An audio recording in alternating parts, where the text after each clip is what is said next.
A senhora falou de... Ele deu o microfone dela. Tá de banco.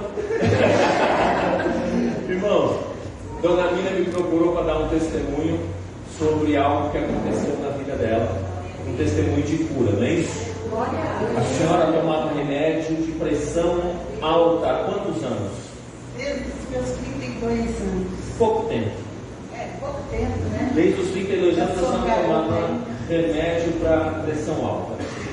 E na sua casa acontece um grupo pequeno às sextas-feiras, não é isso? Sim. Lá no grupo pequeno nós temos uma cadeira chamada cadeira do milagre. Sim. Para que serve essa cadeira? Para a gente receber oração. Tá, quem tem uma situação especial, sim, senta lá e é feito com amor. Não é isso?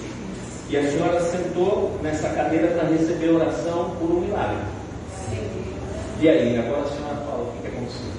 Então, quem nunca foi no grupo pequeno não sabe a unção que é, o que acontece naquele lugar. É muito bom, gente. E ali há curas, a alimentação. E como ele disse, desde os meus 28 anos, pastor, que eu já sou hipertensa. E já passei por tudo quanto é remédio, vocês possam imaginar. A senhora é ou era? Eu era. E aí foi a minha filha, né, orou por mim, eu sentei na cadeirinha do milagre. Ela orou por mim, mas eu nem pedi ela para isso, mas ela fez uma oração tão assim, sabe, que veio do fundo do coração dela. E antes eu estava assim, eu não conseguia fazer nada em casa. A pressão caía, e eu de perna para cima, a pressão subir. E eu não tinha paz, pergunta para ela para vocês verem, eu não tinha paz em casa. Até que agora, né, graças a Deus, eu tive que parar de tomar os remédios. E para a glória de Deus, eu creio que estou curada. Quanto tempo faz? A senhora me falou que tem um tempo já que não toma remédio. Quanto tempo? Tem um mês, mais ou menos. Um mês que a senhora não toma remédio. E a pressão está normal? Está normal, abaixo de 12. É 11,7, é 12,7. Quem fez isso na tua vida? Senhor Jesus, e continua fazendo. Aplauda Jesus.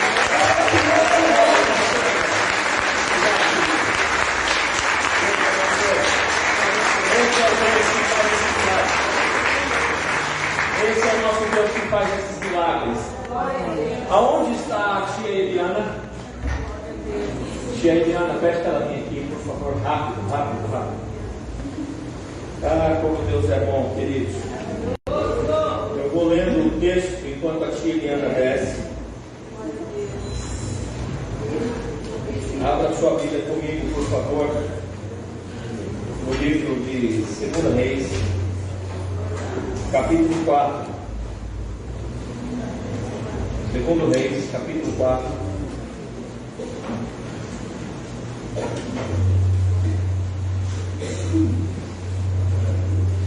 Eu preciso só reforçar para vocês, a ceia desse mês de dezembro, ela acontece no sábado agora.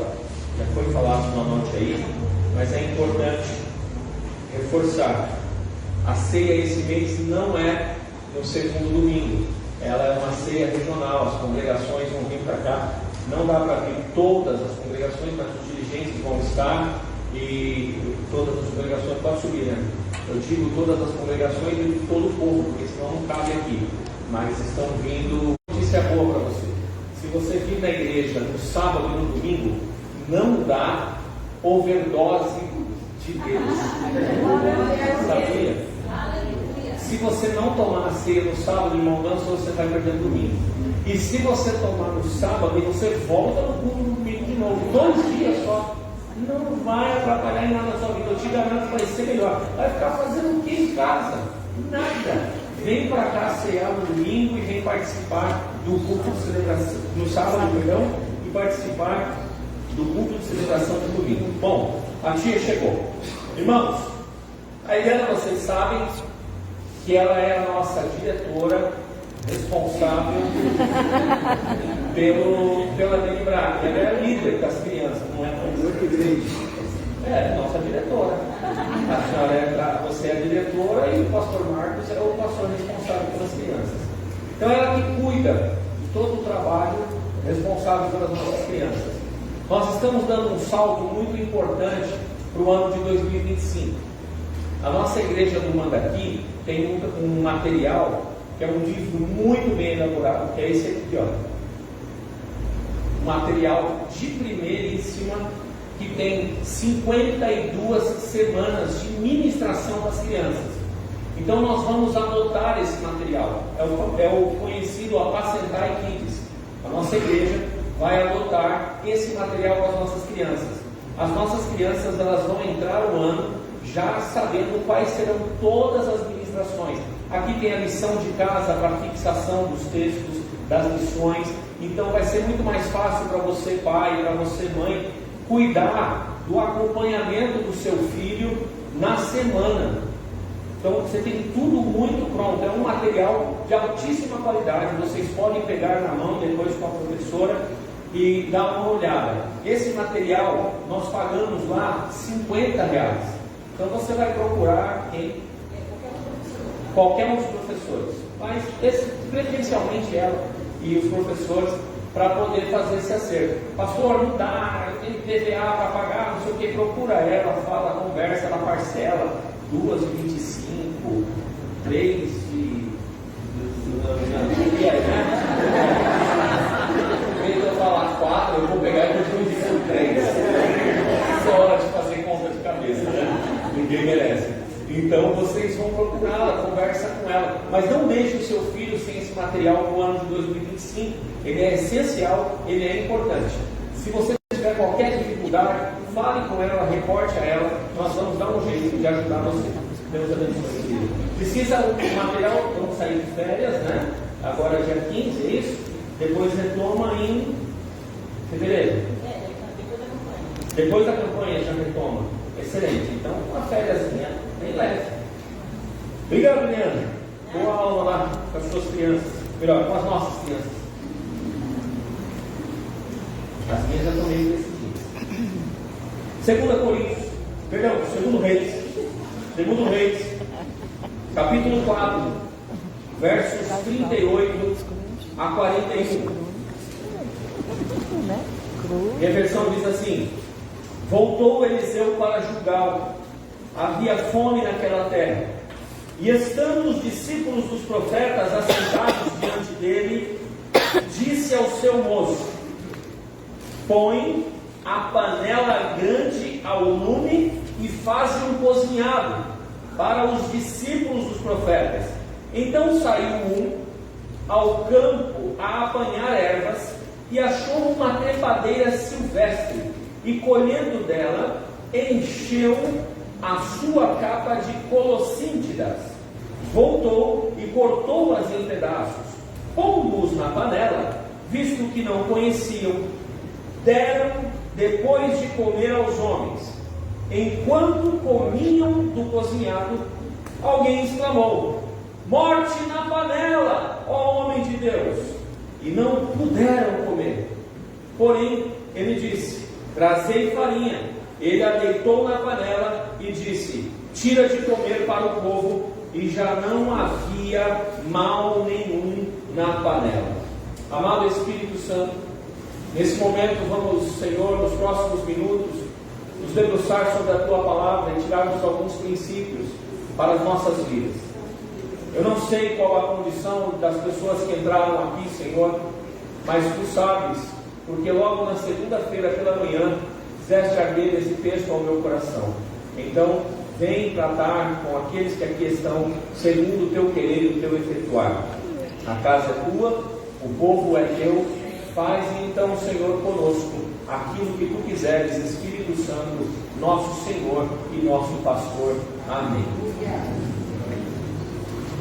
O texto vai dizer que o profeta Eliseu volta para Gilgal. Qualquer hora dessas eu vou falar uma ministração específica sobre Gilgal. Gilgal tem um lugar especial, tem um lugar marcante na Bíblia, é um lugar de grandes posições para o povo de Deus. Mas ele volta para Gilgal, não vai ser hoje. ele volta para Gilgal e a Bíblia nos apresenta que havia uma crise naquele lugar, havia fome em Gilgal. E naquele lugar estava estabelecida a escola de profetas. Essa escola de profetas tinha aproximadamente 100 pessoas, de 100 a 120 alunos. Nessa ocasião aqui, tinham mais precisamente 100. O texto subsequente vai nos falar sobre isso. Então nós encontramos um grupo de homens que estão na escola de profetas para aprender os princípios de Deus, para saírem profetizando segundo os estatutos da palavra de Deus. Para serem oráculos de Deus, eles passavam por um crivo. Por exemplo, nós também temos esse crivo hoje, numa escola que não se chama Escola de Profetas, que é um seminário bíblico teológico que nós fazemos. Ninguém que ministra, ou ninguém que recebe o óleo na cabeça, na nossa denominação, como oficial, não pode chegar a esse ponto sem passar por uma base de conhecimento bíblico, que é o nosso Instituto Bíblico Teológico. Então, para esse tempo, era isso que tinha, e agora Eliseu volta para lá, ele está vindo de um outro lugar, ele chega ali, e ele encontra essa situação. Ele viu essa situação e falou: bom, gente, não tem carne, então nós vamos dar um jeito e vamos fazer um cozido. Ele chama o moço dele, ele chama quem? O moço. Ele chama quem? O moço. O moço é o auxiliar direto dele. E ele fala: olha, vai buscar umas ervas e vamos fazer um cozido. Pessoal, pega uma panela grande, porque nós estamos falando aquelas coisas de nordestino, sabe? Aquelas panelonas mesmo, porque nós tínhamos 100 bocas grandes para comer e o pessoal estava com fome. Então, coisa de crente mesmo, né? Coisa de crente raiz. E ele mandou o pessoal fazer então um cozido. E ele diz que ele manda um moço dele, e de repente sai um e vai buscar esse cozido. E aí nisso ele traz uma planta chamada colossíntida, que é um fruto. Esse fruto, quando ele é exposto à caloria, ele se torna tóxico. O rapaz não sabia disso, viu, achou bonito, falou: isso daqui vai dar uma liga diferente naquele caldo, no cozido que nós vamos estar fazendo. De repente, alguém grita: morte na panela! E quem estava ali, meu Deus, e agora? Trava tudo. E o que fazer? Eles gritam para o homem de Deus, gritam para o profeta, para o professor, para o líder deles. E ele fala: ah, tranquilo, traz farinha e coloca aí. Quando ele coloca a farinha, o cozido fica bom, o veneno é retirado. Qual será o segredo dessa farinha? Qual será o segredo profético? Essa pregação não é sobre culinária. Quero extrair daqui com vocês alguns princípios após essa introdução básica, que praticamente repete o que o texto nos apresenta. A questão aqui é que o profeta, ele encontra homens com necessidades básicas. Comer, matar fome, trata-se de necessidade básica. E no meio de buscar resolver o seu problema de necessidade básica, eles encontram morte na panela. Se não tem um homem de Deus para interferir ali, na autoridade do Espírito Santo, esses homens todos iriam morrer. Nós teríamos um relato de pelo menos 100 homens mortos nessa situação.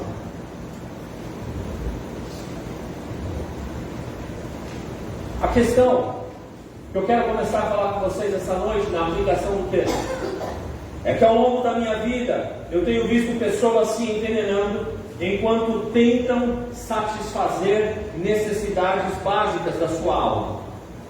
A alma, ela foi feita para Deus. A alma, ela só se satisfaz em Deus. Não existe nenhum outro paliativo. A necessidade básica da alma só é satisfeita em Deus e com Deus.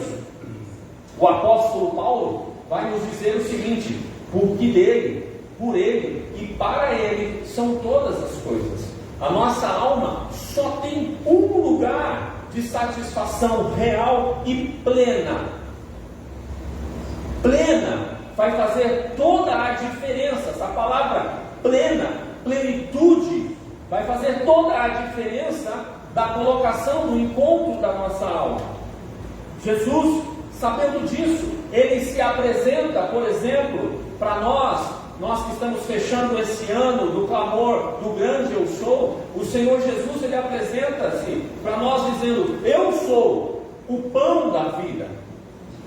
Ele chega a dizer: eu sou a água da vida. Lá em João 4, quando ele se encontra com aquela mulher no poço, ele vai dizer para ela: eu tenho a água que satisfaz a sede da sua alma, a sede interna que você está buscando. Essa água que você bebe, mulher, você bebe agora, você satisfaz a sua sede, daqui a pouco você está com sede de novo. Mas eu faço jorrar dentro de você rios de água viva. Jesus sabe das necessidades básicas da nossa alma e ele se apresenta sendo aquele que satisfaz a nossa alma. Mas, como eu disse para vocês, eu tenho encontrado, e eu tenho certeza que vocês aqui também observaram, que alguns de vocês não vão se encaixar dentro do que eu vou apresentar aqui para vocês. Na busca desses elementos básicos da vida, em lugares errados, as pessoas estão encontrando morte na panela. Por exemplo, há 2 anos e 1 mês, eu enterrei minha mamãe. E há 11 meses atrás, eu enterrei meu papai. É legítimo alguém perder o pai ou a mãe, ou um ente querido, e ele dizer o seguinte: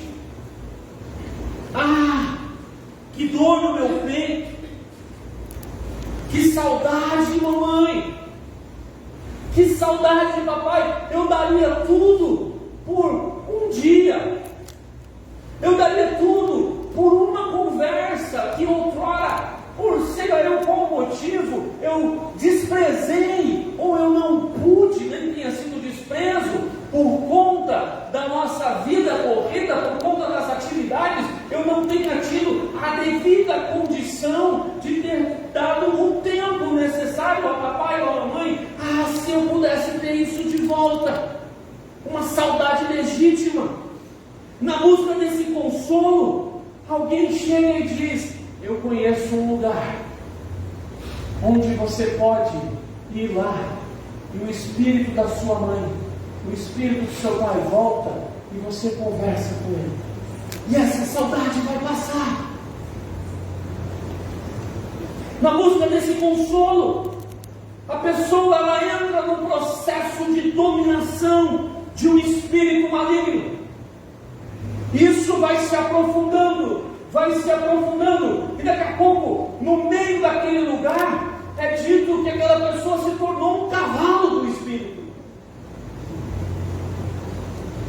A pessoa, ela tinha uma necessidade básica, legítima, necessária até. Ontem, eu chorei tanto. Eu ouvi uma música que eu ouvia quando era garoto. Eu tinha, no século passado, havia um aparelho, um negócio chamado LP.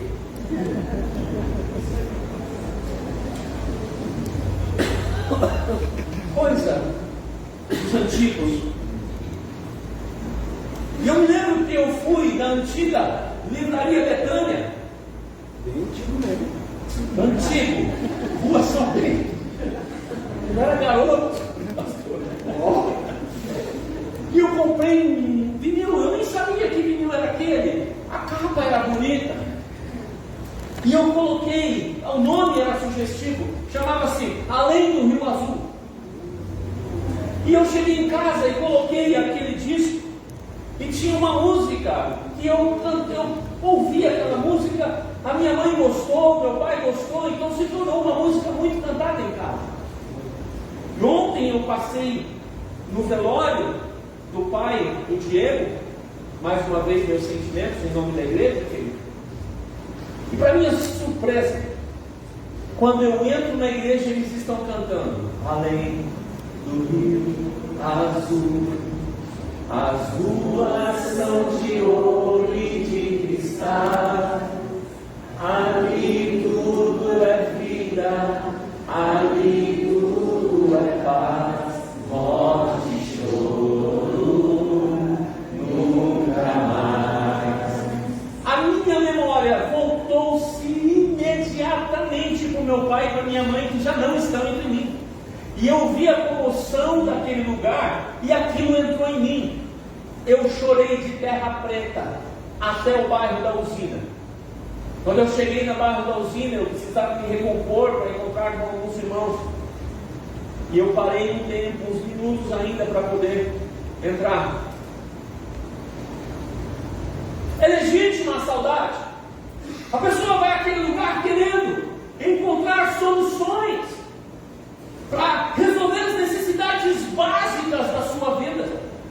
E agora essa pessoa se torna um escravo de espíritos malignos. Ainda na busca de necessidades básicas da vida,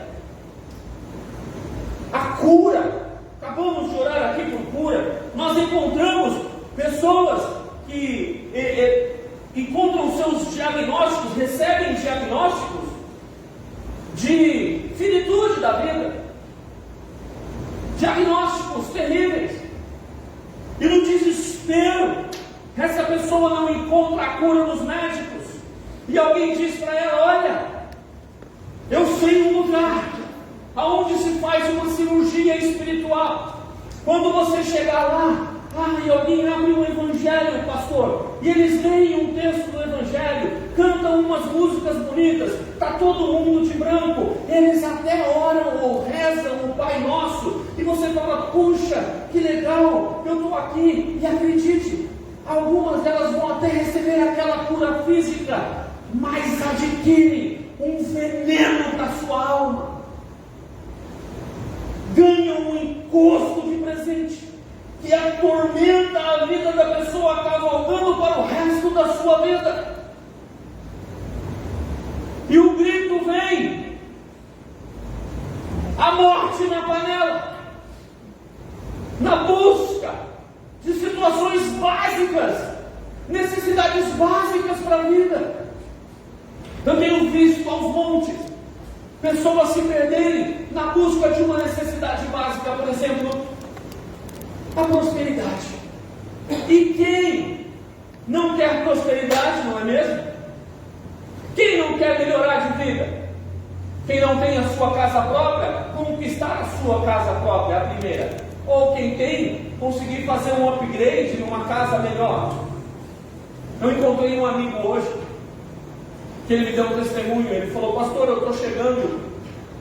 Encontrei ele na estrada. E ele falou: pastor, eu estou chegando de Caraguatatuba. Fechamos negócio com a minha quarta casa em Paraguai. Eu falei: 4 casas, irmão? Que negócio é esse? A Bíblia fala para a gente juntar tesouro no céu, não é na terra. Ele falou: pastorzão, o Senhor resolveu me prosperar. Tem uma oficina mecânica. Então, cara, eu falei para ele falou: eu nem sei, eu nem entendo isso. Eu falei: eu vou te explicar, irmão. Eu me lembro de um Natal que eu estava pastoreando na cidade de Socorro. E por algum motivo, meu salário foi cortado subitamente em quase 50%. Aí chegou o Natal, eu não tinha dinheiro para comprar o panetone para as minhas crianças. Ou melhor, o chocotone, porque eles gostam de chocotone. E naquela época as crianças eram crianças mesmo. Acreditem, a Laila já foi criancinha. Irmãos, e aquele ano eu falei para Deus, falei: Senhor, esse ano eu não vou pegar no cheque especial, eu não vou pedir para ninguém, eu vou para o joelho. Se o Senhor não der, eu estou aqui em missão. Se o Senhor não der, aí quando meus filhos perguntavam, eu falava assim: ó, Deus não mandou. de amigos. Chegou um dia, 7 horas da manhã, 1 ou 2 dias depois, toca a campainha. Eu, olho meio remelento ainda, saí, olhei um pouquinho assim, pastor Walter. Ele, Manão, abre aí, Manão. Ele é testemunho, ele pregou aqui, vocês lembram? O testemunho daquele pastor que veio aqui falou assim: o cara falou que ia matar a mulher e falou: eu gostei, vou matar minha mulher também. Quem lembra desse testemunho? Vou trazer ele aqui de novo, que figura. A maioria das pessoas não estavam aqui. O pastor Walter se envolveu no mundo do crime e puxou várias vezes cadeia, ele deu testemunho aqui. E ele pegou e falou assim: pastorzão, o senhor me acordou para orar essa madrugada. Eu falei: que bom. Eu acordando ainda, irmãos. Que bom. E ele disse assim, eu lembrei isso para ele hoje de manhã. Ele disse assim: aí pastorzão, era 3 horas da manhã, eu comecei a orar. Quando eu comecei a orar, o Senhor falou: ora pelo meu servo Fernando. Aí ele orou, falou: pastorzão, orei por você uns 5 minutos. Eu falei: legal. Acabei de orar, falei, estava cansado, trabalhei muito, fui dormir. O Senhor falou: não, volta para orar. Ele voltou para orar. Aí o Senhor disse para ele: ora pelo meu servo Fernando. Ele falou: orei mais uns 5 minutos por você, pastorzão. Fui orar com umas outras ovelhinhas minhas. De repente, vou embora. O Senhor falou: volta e ora pelo meu servo. Eu te acordei para você orar só por ele. Ele falou: tá bom. Aí eu não tem como por mim. Eu falei: ô pastor, eu estava aqui dormindo, ó. Que coisa boa. Ele falou: aí amigão, quando eu entrei no quarto, o Senhor falou para mim assim: eu vou prosperar meu servo. Ele falou: que bom, ele é meu amigo, eu quero ver ele próspero, né? Ele falou: eu vou fazer uma grande obra na vida dele. Ele disse: que bom, Senhor, estou feliz, obrigado por me acordar para poder orar por ele. Ele falou: agora amanhã, cedinho, você vai pegar tudo que está na gaveta e vai levar para ele. Quer participar da bênção dele? Tudo que está na gaveta entrega para ele. Aí ele pegou, irmão, sacou um pacotão de dinheiro e falou: pastorzão, quero participar de tudo, mano. Tá aqui, ó, eu ia fazer meu Natal com esse dinheiro, toma. Eu falei: mas e o seu Natal? Ele falou: tem mais no banco. Esse foi o que eu saquei. R$1.000. Eu dei aquele acordada, despertei, irmãos. Pensa no crente, ficou pentecostal lá. R$1.000.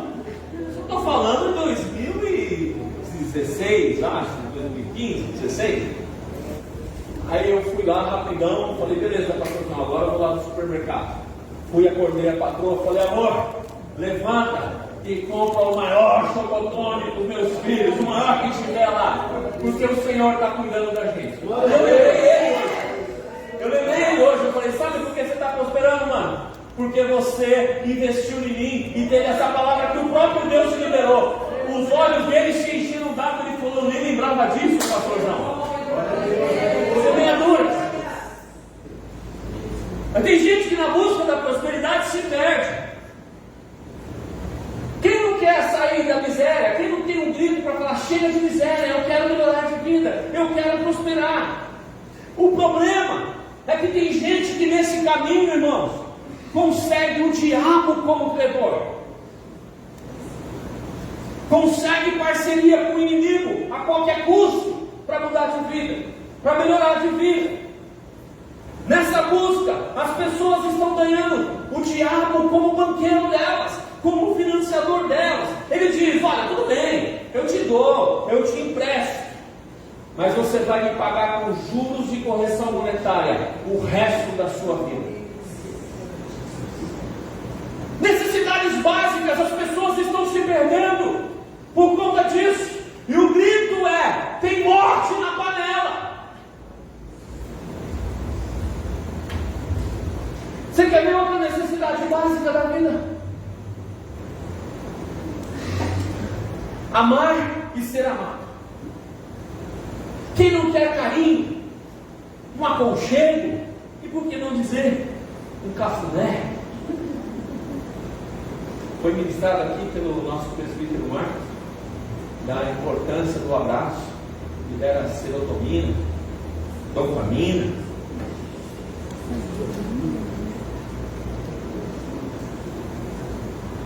Quem não está interessado em uma palavra amiga? E nesse afã, tem gente entrando no Tinder.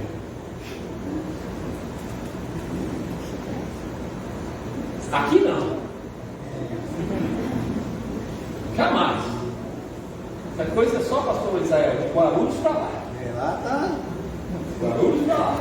Lotado. Tem gente que vai entrando em qualquer enrosco amoroso. Eu falei essa palavra propositadamente. Enrosco amoroso.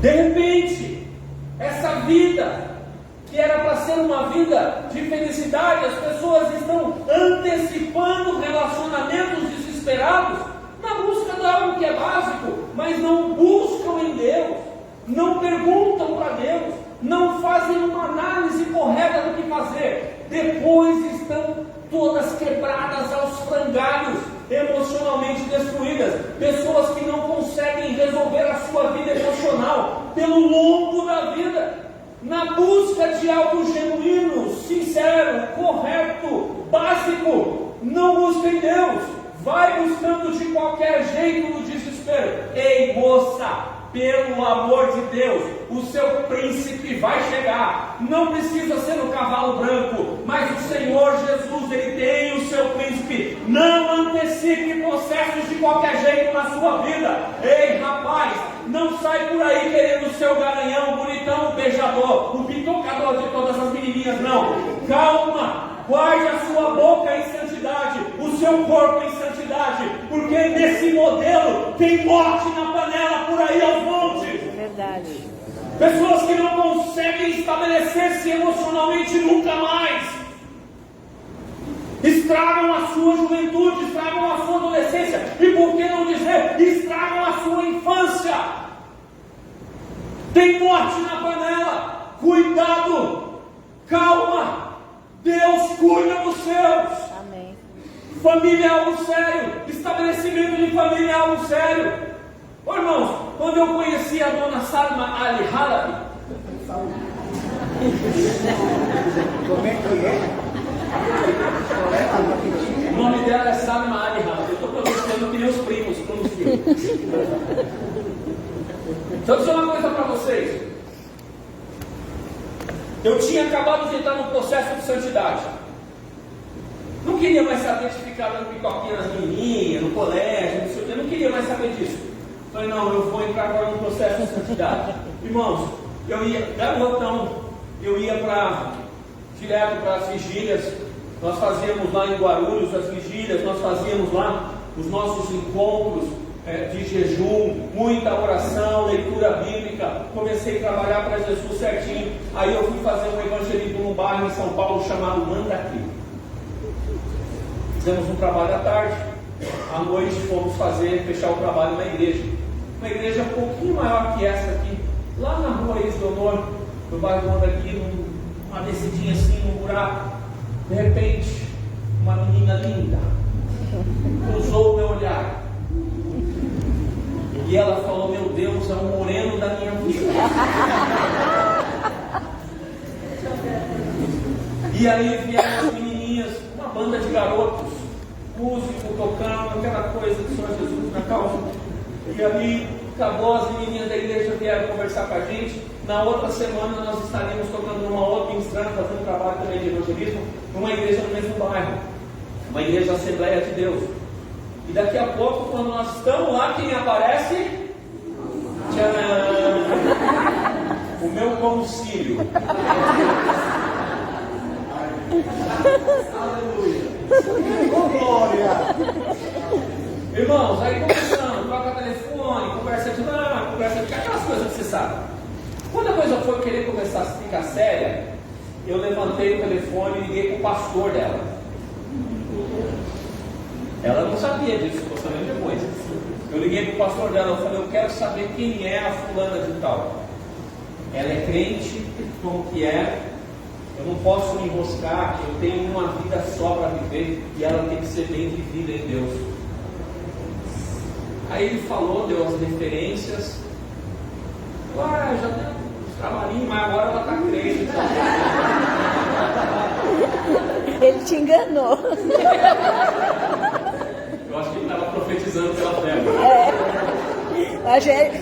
Achei quem vai dar solução para essa alma. Ele viu e falou assim: veja o que as profetas jogam. Mas eu fui atrás, eu disse: não é brincadeira, estou falando sério.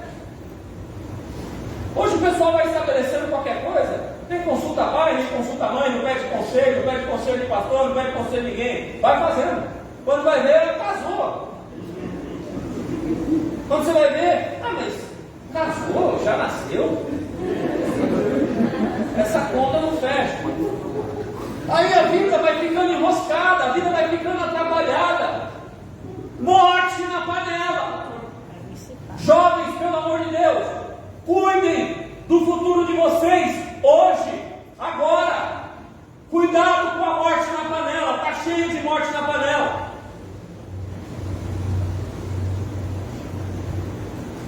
Gente que vai pensando só com os hormônios, 100% emoção. Os resultados, eles serão drásticos. Quando nós olhamos para esse texto, nós vamos ver que coisa interessante. Aonde que está tendo uma crise? A Bíblia nos mostra mais de uma vez, no Antigo Testamento, sobretudo, de lugares. Por exemplo, você vai encontrar um outro momento que em Belém Efrata, que significa casa do pão, teve um momento que faltou o pão. Uma família importante saiu dali por conta disso e teve resultados drásticos. E aqui, mais uma vez, nós estamos encontrando Gilgal, já disse, é um lugar importante no reino de Deus, é um lugar importante do movimento para o movimento profético. E olha só que coisa interessante, a escola de profetas está passando também pelo momento de crise. Crises são inevitáveis. Eu não posso mentir para vocês. Eu não posso chegar para você e dizer: não, vem para Jesus e todos os seus problemas acabaram. Seria loucura eu falar uma coisa dessa, eu seria leviano. Mas eu posso dizer para você: vem para Jesus, e quando o seu problema chegar, Ele vai estar do teu lado, Ele vai te dar a mão, Ele vai te abraçar, Ele vai passar com você pelo vale, Ele vai passar com você pelo fogo, e Ele vai te sustentar. Isso a Bíblia me garante, e eu posso dizer para você: vem para Jesus, com Ele as crises vão ficar mais leves. Aleluia. Eliseu dá ordem para quem? Lembra que eu disse que tirou para mim? Deu ordem para o moço. Eu não sei por que raios d'água, que cargas d'água, raios d'água não, é cargas d'água, né? Porque raios, eu andei em Portugal, lá na terra do Jonas, e voltei com esses dizeres, né? Eu não sei por que cargas d'água, o moço não foi fazer o serviço. Eu acho que ele cochilou. Estou só pegando um gancho. Isso aqui é segundo São Fernando, essa interpretação. Eu estou pegando quando os discípulos estão com Jesus lá no Getsemane, e Jesus ia orar, volta, os caras estão dormindo. E orar, volta, e fala: vocês não conseguem ficar acordados uma horinha para orar comigo? Eu imagino aqui que aconteceu. Isso é minha imaginação, o texto não fala. Eu estou sendo ousado em dizer isso. Eu só sei que esse moço não foi. A Bíblia diz: saiu um. Saiu um lá. Eu imagino que o Eliseu falou para o moço, sabendo que aquele moço daria conta do recado e faria o que é certo. Mas aí quem não faz o que é certo, aí tem um lá que sai, um qualquer e vai fazer de qualquer jeito. E ele sai, a intenção até é boa. Ele vai para o campo, terceirizando a mão de obra.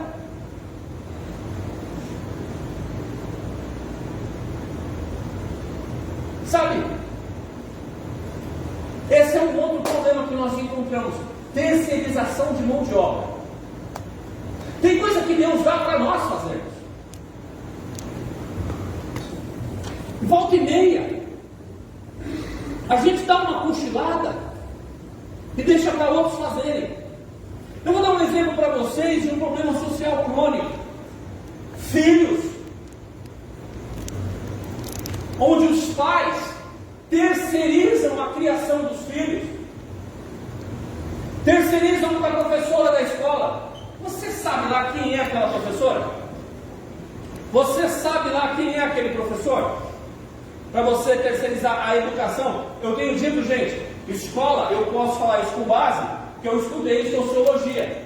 Escola é um lugar que a pessoa vai para ter informação e conhecimento básico. Coisas importantes, por exemplo, como geografia.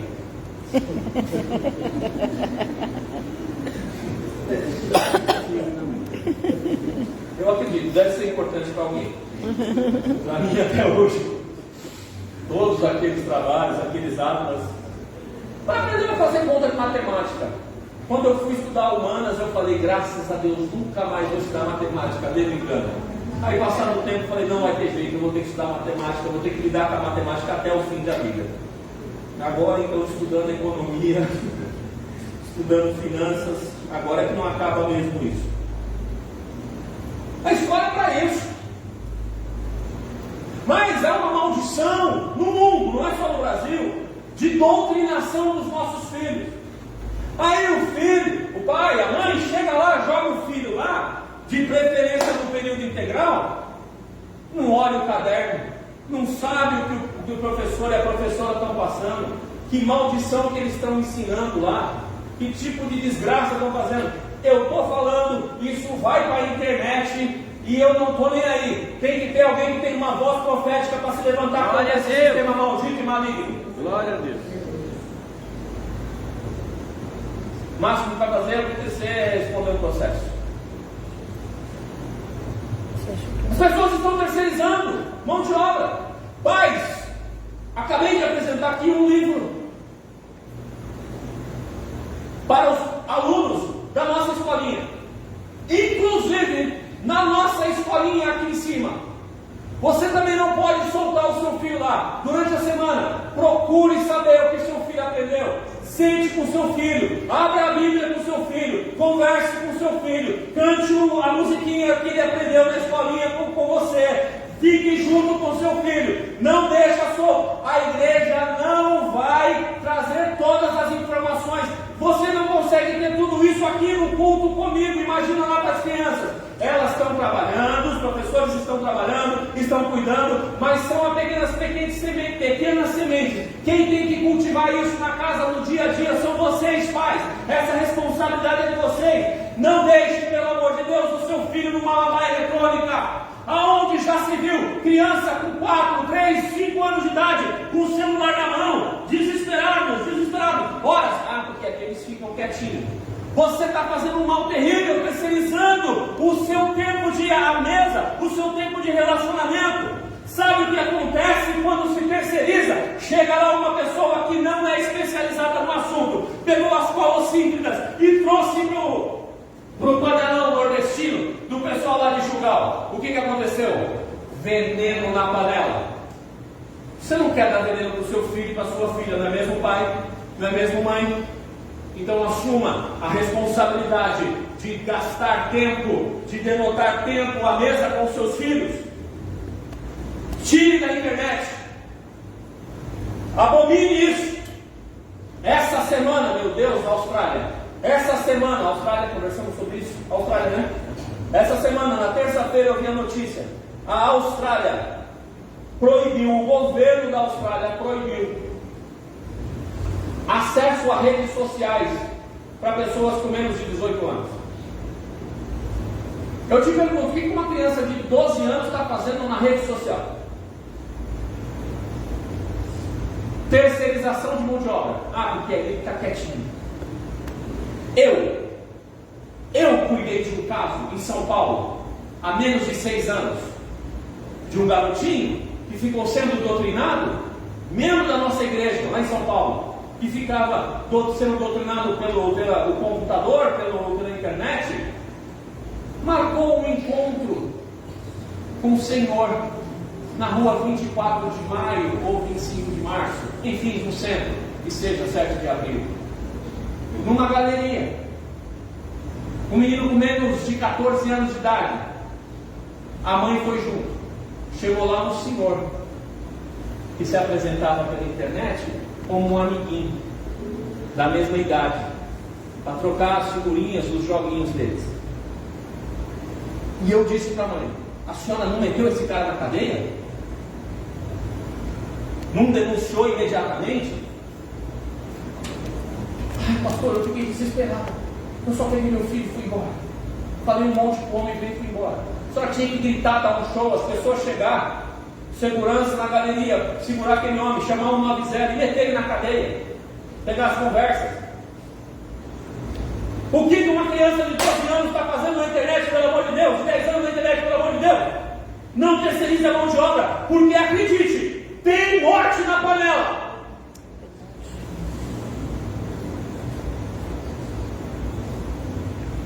Irmãos, nós vivemos uma crise na masculinidade. J.B. Carvalho, há 2 anos atrás, lançou um livro. Eu tive a alegria de estar no lançamento desse livro, falando sobre a questão da masculinidade. Os homens não assumem mais o seu papel de homem. Não aqui em Atibaia, aleluia.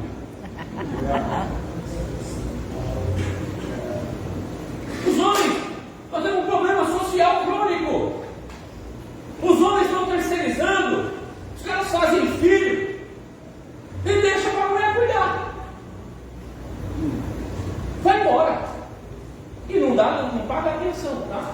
Falando desses que não pagam atenção. Não ajuda, não faz nada. E some do mundo. E vão fazendo filho por aí.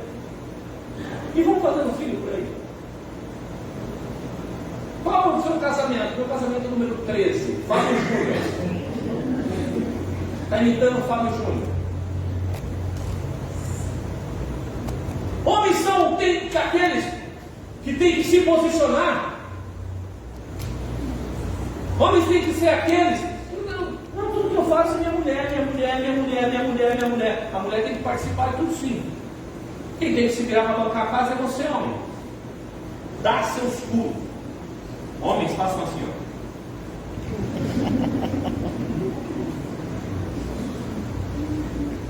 Dá seus pulos aí, irmão.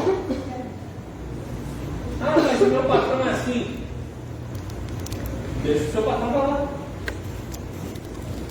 Vende economizar.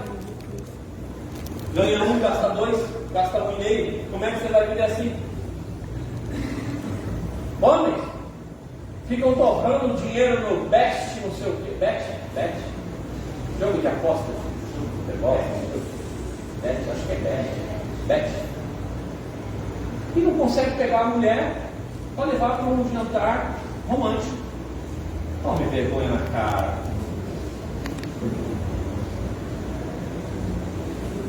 Como é que pode? Compra flor para sua mulher, irmão. Não desejando a morte. Lembrei da minha mãe. Minha saudosa mãe que falava: eu não gosto de flor. Tenho sempre a impressão que estão desejando a minha morte. Eu falava: mãe, a senhora é muito encanada com esse negócio da morte. Tem morte na panela, irmãos. A cultura woke é uma desgraça. Os jovens sabem o que eu estou falando. Os adolescentes aqui sabem o que eu estou falando. A cultura woke é uma desgraça. Tem morte na panela. Não terceirize sua vida para ninguém. Mas eu tenho uma notícia boa e importante. Se por um acaso alguém que está me ouvindo aqui foi vítima de algum processo na sua necessidade básica de vida, se perdeu, não prestou atenção, se envolveu com coisas que agora olha e está que nem aqueles alunos profetas. Morte na panela. Está morrendo. A vida não está desenvolvendo. Você está percebendo que você está envenenado, está envenenada pelas colossínclidas da vida. Existe ainda uma importante voz profética, assim como tinha aqui. Amém, aleluia. Que vai dizer: traz farinha e coloca farinha nesse negócio. Mas o que tem a ver a farinha? A farinha, ela é derivada do trigo. O trigo na Bíblia tem uma simbologia. tem o símbolo de prosperidade, abundância, fertilidade, riqueza, sucesso no trabalho, conquistas na vida, autoridade, governo e colheita farta. A Bíblia está cheia de simbologias na cultura judaica, e o trigo traz essa simbologia. Aleluia! A tranquilidade com que Eliseu ele trata com isso é uma coisa maravilhosa. A tranquilidade de quem conhece a solução. Trazer farinha. Sabe o que está acontecendo aqui? Ele está repetindo uma outra situação que aconteceu em 1 Reis, onde a farinha e o azeite não acabaram, aonde não vai faltar unção, aonde não vai faltar o sustento. O apontamento da farinha aponta para o trigo, é um apontamento de um arquétipo cristológico. Quando ele está dizendo isso, traduzindo para os nossos dias, traz Jesus e coloca no meio dessa panela de veneno, porque Jesus vai sugar todo esse veneno e ele vai limpar você, e você não vai ter condição. A farinha aqui é um apontamento de Jesus, é um apontamento cristológico, porque Jesus, ele mostra, João 12, 24, por favor, querida, coloca para mim, João 12, 24.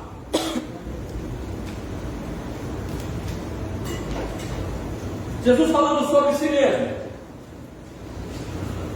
Na verdade vos digo, que se o grão de trigo, a farinha derivada do trigo, caindo na terra não morrer, fica ele só, mas se morrer, dá muito fruto. O contexto de João 12, eu não tenho tempo para explicar isso, daria uma outra pregação. O contexto de João 12 está falando sobre a morte de Jesus, justamente para que quando ele morresse, houvesse muito fruto. Traz Jesus para dentro dessa panela de veneno.